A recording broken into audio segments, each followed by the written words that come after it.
All right, guys, happy Monday. Last Monday, we have one more week. Hey, guys, let's finish strong. Let's really, it's going to be fun because we're going to be looking at the Olympics. So let's finish out our year. Let's work hard this week because y'all are finishing Friday and we really would have had one more week. So anyway, I hope your moms, those of you who did the mom slideshow, I hope your moms enjoyed it.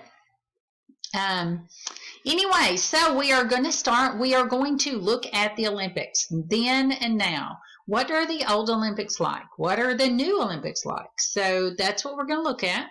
We have our phonics. And then we have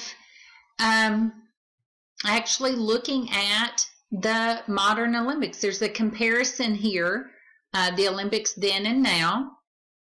Then there'll be an edge elastic. Then there's a video and a website that Mr. E is going to explain to you.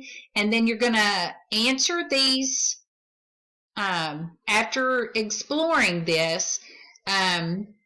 Two sports that you would like to play.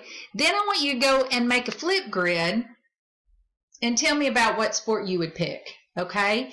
If you look at all the different kinds of sports that are in the Olympics, there are some things that I had never heard of that are in the Olympics. So it's pretty crazy. But anyway, so have some fun with that and then tell me about it. Explain it. Try to find something unusual. That would be fun. Okay, guys, let's make sure you email me about who's doing the pledge. Okay, and let's have a great Monday. All right, love you guys.